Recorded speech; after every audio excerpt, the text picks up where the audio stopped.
Thank you very much for inviting me. So I'm going to talk about carers, the impact of caregiving on carers, and predictors of negative impacts. But it would be fairly meaningless to talk about negative impacts without talking about how can we actually reduce those negative impacts. So I'm going to talk a bit about that as well. And just to clarify, I'm talking about informal carers here, people who are lay people in a close supportive role and who share in the illness experience of the patient and who undertake vital care work and emotion management. And most of these will be family members, but they may also be friends or neighbours of the patient. And most of them probably wouldn't define themselves as carers. So I'm just going to use the word carer for simplicity throughout here in this talk. So let's look first at carers and their contribution to end-of-life care. Now, the Health Survey for England found that about 7.6% of the population reported providing hands-on care to someone close to them dying of terminal illness at some point over the last 5 years. So that's a huge number. And I mean, this is data from England. I presume there will be similar percentages in Ireland. And that's only hands-on care. And nearly half of these people said they provided daily care at some point. A very similar study in Australia asking the same question found that 44% providing hands-on care were first-degree relatives, but some 56% were distant relatives and friends. So it's also about the wider social network of people providing care. However, some people disproportionately carry the bulk of care. It's the first-degree relatives who are most likely to provide daily care, 2/3 of those providing daily care. And caregiving falls disproportionately on women, who tend to be 2/3 of caregivers, and also on older people, those with less education, those not in work, and those who are spouses. We know that carers are crucial in enabling care to take place at home.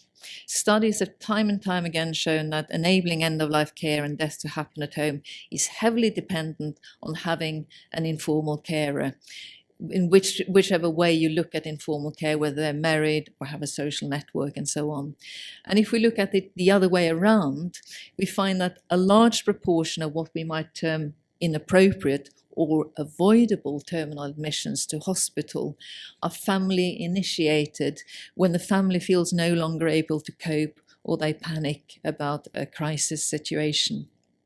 And many of you that will have seen this slide before, but I think it's so illustrative. We worked with hospice home care service some years ago, where we looked at preferences for death at home, and 79% of patients said they preferred a home death. But the hospices also asked carers what their preference was. And we found that when carers had the same preference for home death as the patient, then 72% of patients were able to die at home. However, if the carer's preference was different to that of the patient, then only 25% of patients were able to die at home. And remember, these were people who were already being looked after by hospice home care services. So it becomes very difficult to enable death at home if the carer is not on board with this. So, what do carers contribute then in terms of hours? Well, we did a national survey. I'm going to talk a little bit about that in more detail later, but we did a national survey of carers of people who died from cancer in England. And they reported providing an average of 6 to 9.5 hours of care per week in the patient's last 3 months. So that equates to nearly 10 hours a day, 7 days per week. And some carers, of course, provided more than this. That doesn't tell us the whole picture, though, because we also asked about other help, and 60% of our carers in the survey had additional help from family, friends and neighbours, and that amounted to an average of 20 hours of help per week. So the contribution is enormous. What did carers do? Well, they did everything.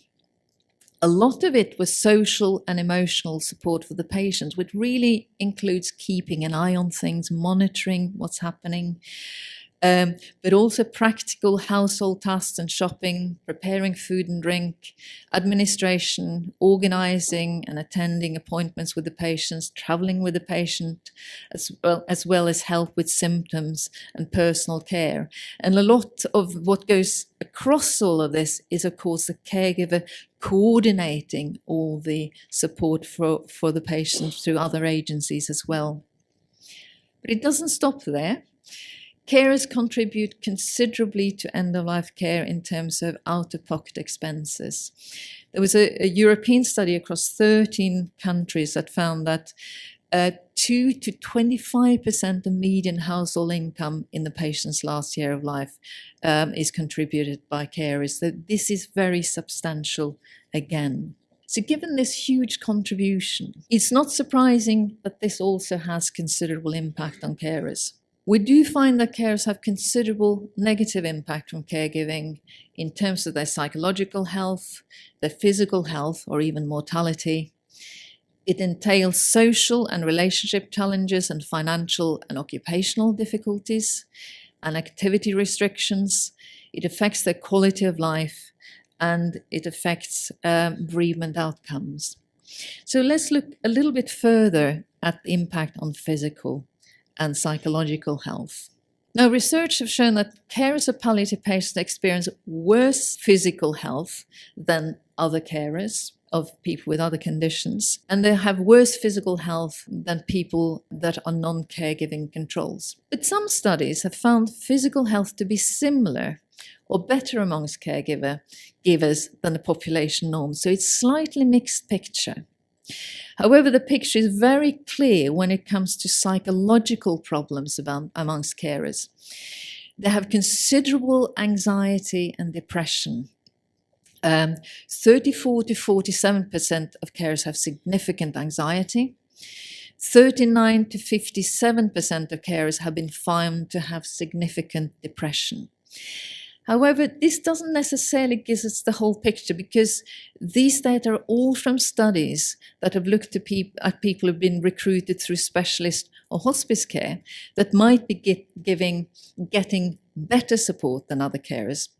Okay, but they might also have bigger needs than other carers because they've been referred to specialist and hospice care.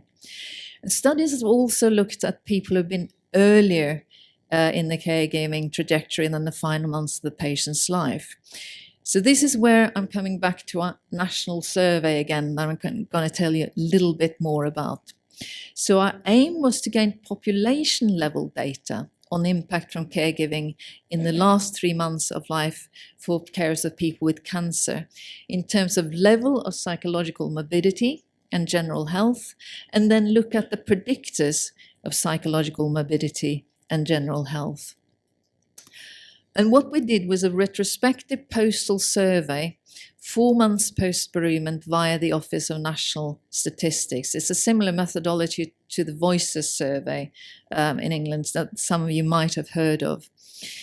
And the survey was sent to everyone who reported the death of a relative from cancer during the first half of May 2015. So it's a complete sort of census survey. And if the recipient felt they were not the right person to complete the survey, they were not the main carer, we asked them to please pass it on to somebody who could complete the survey. Now, of course, this is a very sensitive survey, so we worked intensively with local carer groups throughout to make sure we asked the right questions and we approached this in the right way. In terms of measuring general health, we use something called the EQVAS, where carers rate their health on a single item scale from 0, the worst health, to 100, the best health you can imagine. And for psychological health, we use something called the GHQ-12, which is scored from 0 to 12, where a higher score indicates worse health. And if you score 4 and above, that's an indication of clinically significant morbidity. And we compared data for our carers with the data from the health survey for England in terms of the general population data. We had responses from just over 1,500 carers, which is 28.5% of the people surveyed. On the days that we knew that responses were similar to non-respondents, but they were slightly more likely to be from less deprived areas and to be with patients dying at home. So they might have been slightly more resourceful than carers in general, but they were typical in terms of their mean age being around 60. They were predominantly female, and it was mostly spouses, although there was also a large proportion of sons and daughters. Where it fell down was that we didn't manage to reach a lot of ethnic minority groups. 96% of carers defined themselves as white.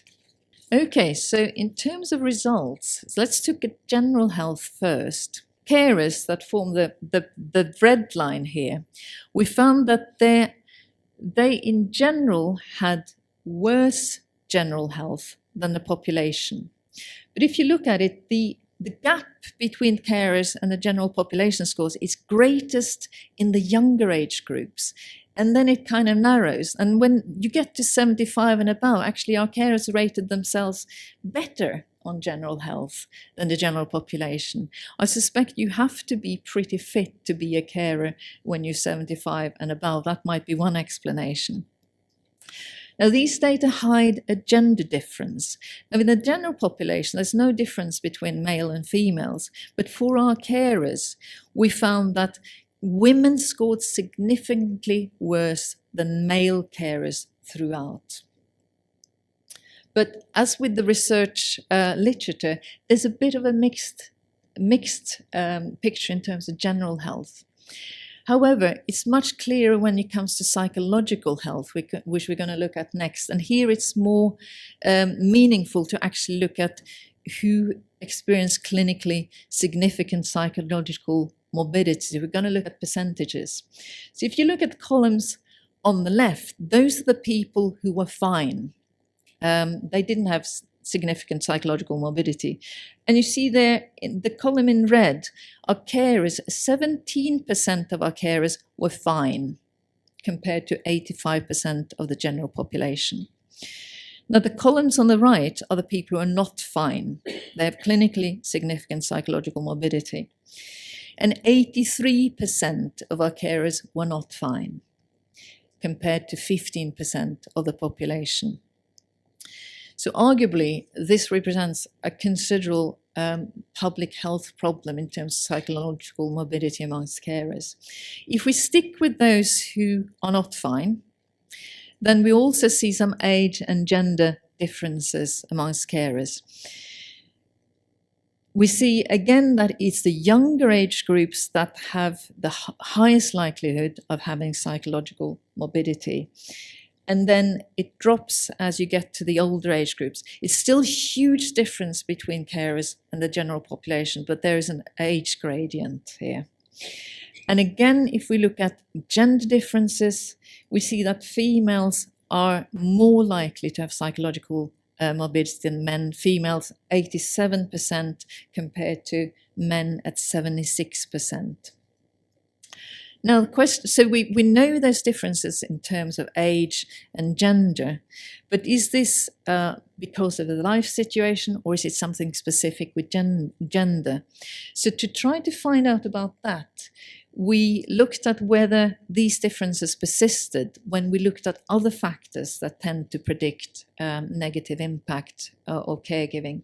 So we looked at patient symptoms and their activities of daily living, the number of hours carers put in and the expenses they put in, whether they got support from others, whether from informal carers or from formal services.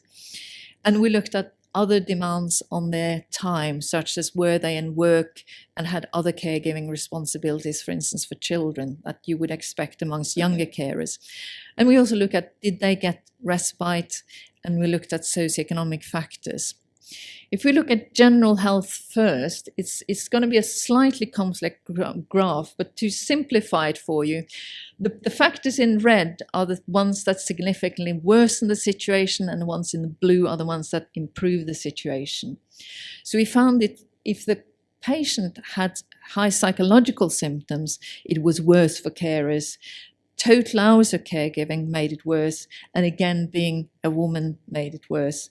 Whereas again, being older and actually being in work and having a high number of hours of relaxation improved the situation of carers. So we see still an age and gender difference when we control for other factors, but hours of caregiving, how the patient is faring, and how much relaxation they have also matters.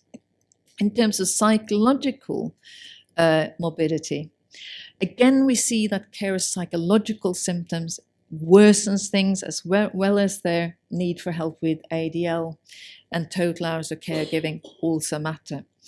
But GP supportive input and social care supportive input improves the situation.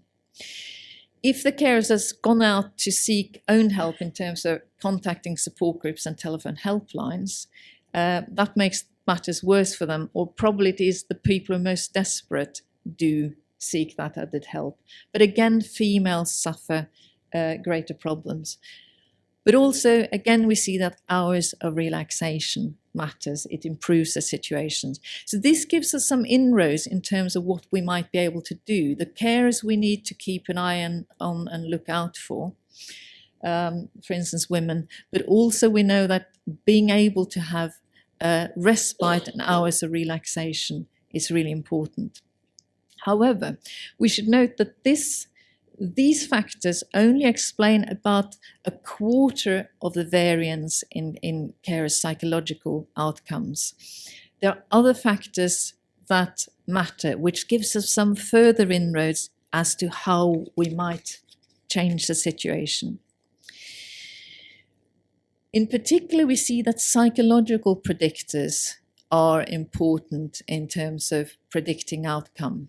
So psychological appraisals of caregiving are more important than person characteristics, and you have better outcomes if carers feel greater control, confidence, comfort with tasks, and self-efficiency, or esteem, or sense of meaning or hope. And a lot of this is about being prepared for caregiving. And we do indeed see that lack of preparedness for caregiving is related to fear, anxiety, and stress. And family carers are not healthcare professionals, they're lay people. So they often learn how to do caregiving by trial and error, and this is very stressful. Whereas what they would actually prefer is guided learning to enable them to cope with caregiving better. I mean, a typical example is this participant in a support group looking after his wife. It's a problem for us. None of us have ever been there before, and we don't know what we don't know. It's a huge gap. So preparedness, helping carers prepare, is very important. And in general, supporting carers can improve outcomes. Research has clearly shown that the impact of caregiving can be mitigated by providing early service support and addressing carer support needs. And a study we did some years ago, we looked at what's the relationship between unmet support needs and caregiver outcomes such as strain, quality of life, and distress. And we found that the amount of variance explained by unmet support needs when it came to carer strain was 47%. It explained nearly half the variance in caregiver strain. Unmet support needs explain 35% of the variance in the level of quality of life and 28% of the variance in the level of distress they experience. So if we understand individual carer support needs and are able to meet those, we should be able to make a huge difference in terms of the negative outcomes they're experiencing. So that's been a lot of the work we've focused on in our research group over the last few years. So we've been looking at how we can support carers by assessing and addressing the support needs. I'm not going to talk about our whole research program, which has been conducted in collaboration with the University of Cambridge. You'd be relieved to know I'm just going to talk about some of the lessons we learned from developing care support needs assessment, trialing it, testing it, and looking at how we can implement it in practice. And I'm just going to pull out some of the key messages we've gained from that. I think a very important key lesson is that carers need support with two roles. They need support to support the patient in their role as co-workers. And that's mostly what carers want to focus on. But they also need direct support for themselves to preserve their own health and well-being in their role as a client. And if you're really going to support carers, you have to cover both.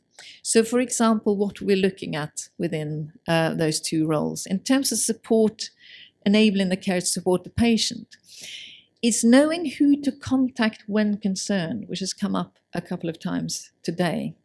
It's also about understanding the patient's illness and knowing what to expect in the future, as well as managing symptoms and medicines, talking to the patient about their illness, and more practical issues such as equipment to care for the patient and providing personal care for the patients. So a lot of this is about information, advice, and upskilling, and ensuring that carers are better prepared for caregiving.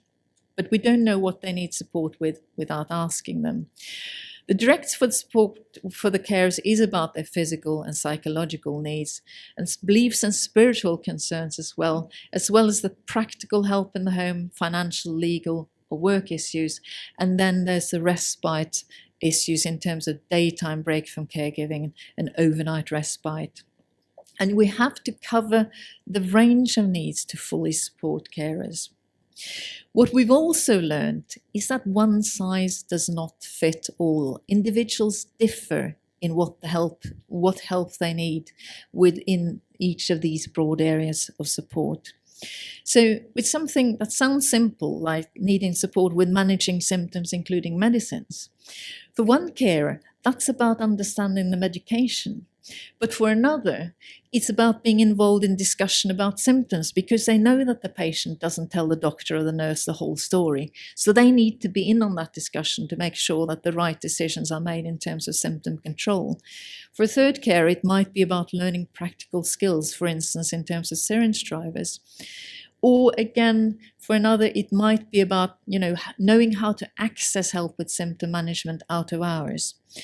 We don't know what each individual carer needs unless we explore that with them. Third lesson we've learned is carers are unlikely to ask. Carers often do not see their own needs as legitimate and therefore will not ask for or seek help. For instance, this is from a recent focus group where a husband says, "I was looking after my wife, and it never occurred to me to go and ask the doctor about myself. I was constantly looking after my wife, and that was it. And my needs were second. And I never approached them and say, 'Look, I'm struggling here.' I would just dismiss it and carry on." So we tried to incorporate these lessons we learned into the Carer Support Needs Assessment Tool, or CESNAT approach, where healthcare providers formally introduce the assessment because carers will not ask themselves, and initiate and facilitate a care assessment and support. But as part of the process enables the carer then to sit down and identify and then prioritize their needs, then discuss the solutions that matter to them, and then agree actions with practitioners. So it's an assessment which sits within a 5-stage process of assessment and support. The aim is to target the resources towards the carer's priorities and what they themselves feel they need. Because what might seem simple to a practitioner and be overlooked may be a big problem for carers. So if we try this in practice, Does it seem to improve the situation? Well, a piloting of feasibility work with practitioners indicate that this opens up different conversations with carers and that it improved expression, visibility, and legitimacy of support needs. For instance, one nurse said, "What I found particularly useful using the CESNAT tool was the things I thought the carer might not be able to cope with were the things she was coping with. And the things she wasn't able to cope with, I was quite surprised, but she wouldn't have found out unless she had used a more formal assessment." The important thing, of course, is, does this work from the carer's perspective? Well, carers felt this helped them identify and express support needs otherwise not possible. It enabled necessary reflection, although at times challenging, and it provided validation, reassurance, and empowerment. And sometimes it's just about being heard and being listened to that makes all the difference. But as this carer said, it formalized what I probably knew I needed, but it's difficult to articulate it when you're going through it. But the important thing is, if we do have more formalized, comprehensive person-centered care assessment and support, does it make a difference to outcomes? Well, an Australian trial looked at this using the CESNAT approach, and they found that the intervention group had a significant reduction in carer strain from baseline to follow-up. So it seems to work. Furthermore, we did a cluster trial of the CESNAT assessment and support intervention in the UK. And we found that looking at bereavement outcomes, and we found that the intervention group had significantly lower early grief, higher mental and physical health post-bereavement, and an increase in deaths at home. However, we found that the improvements were fairly modest. And when we started to sort of unpick what had happened in the trial, we found that actually quite a lot of the carers in the intervention group hadn't had an assessment. So you had a dilution of the treatment effect. And that led us to realize, well, actually, implementing carer support needs assessment and support in practice is actually not a straightforward thing to do for practitioners. So we started looking at what actually does it take to bring about what turns out to be quite a substantial change in practice. So I'm just going to finish on looking at what are the implementation issues if we want to assess and support carers in practice. So we looked at the implementation of assessment and support in 36 hospice services. And then we worked with Hospice UK to do further focus groups with service leads and stakeholder workshops and surveys to try to work out what are the key issues what are the key factors that are required to implement care assessment and support in practice. And we crystallized that out into 10 recommendations. And the 4 core recommendations that enable this to happen. The first is that you have to have consistent identification of carers, because unless you know who they are in the first place, how on earth are you going to do an intervention with them? How on earth are you going to do anything with them? You don't have a starting point. But you also have to then keep data on who the carers are and their situation. Whereas what often happens now, as a participant said, the key word is consistent, because I think at the moment, carer identification is kind of ad hoc. It's a matter of goodwill. Then you have to have a protocol for assessment and support, so that you understand what the issues really are for the carer. As a participant says, at the moment, so what we get is lots of phrases like so-and-so struggling, but the specifics, what it is they're struggling with, they don't get explored. So you have to have a process for delving deeper. And then you have to have a recording system for carer information. So you can record assessments and the agreed actions, and it needs to be separate from patient data so that it's easily to hand for carer support. So those are the key building blocks, again, around care assessment and support to make it work in practice. You also have to have a few more factors to support implementation and practice. You need to have a process for training practitioners, because this is a change in practice, making sure that you're training staff and supporting staff and not just making an assumption that they know how to do that. And you've got to have role models and champions that are leading from the front and trying this out and pulling their colleagues with them. And you have to have pathways for communication so you can share knowledge and that management can communicate their vision to practitioners. And practitioners can communicate the problems that are occurring to management so that problems can be solved. Finally, yes, you need support from senior managers to drive it forward.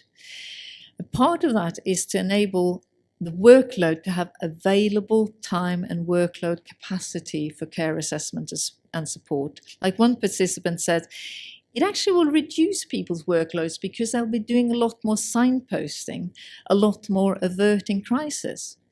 But then you've got to put the resources in at the beginning with the people spearheaded. Otherwise, it's not going to work. And you need to have procedures for monitoring processes and outcomes to see whether you are actually on track, where the gaps are, and also showing to commissioners and funder what work you're doing with carers. In summary and conclusion then, carers make a massive contribution to end-of-life care and make home care possible, but they do suffer huge impacts in terms of their own health and well-being. But there are a lot of things we can do to support them to reduce that impact. Part of it, a big part of it, is enabling carers to be prepared for caregiving and generally ensuring that their support needs are being met. And I think we do need to realise that carers are our biggest resource in supporting patients at end of life, but we must ensure they're not broken in the process.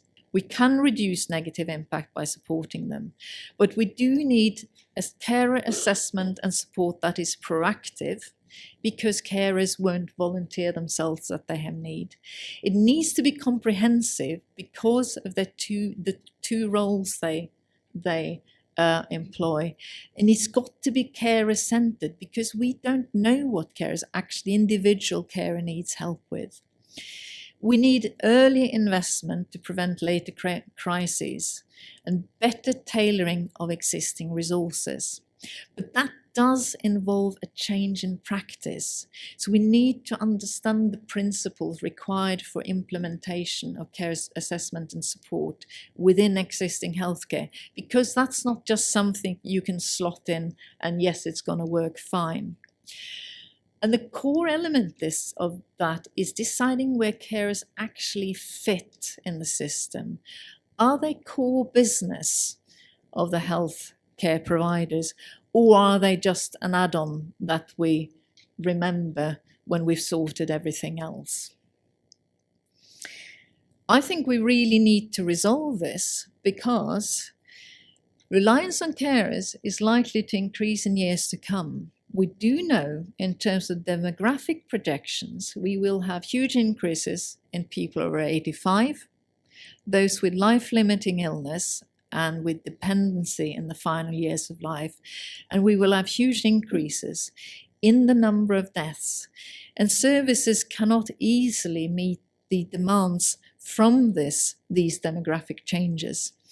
And so we have to learn to bring carers on board much more as partners and a key resource in this process in order to meet the demands of the changing demographics. And that's all I'm going to say. I'm just going to say thank you to all our providers. And again, thank you for inviting me.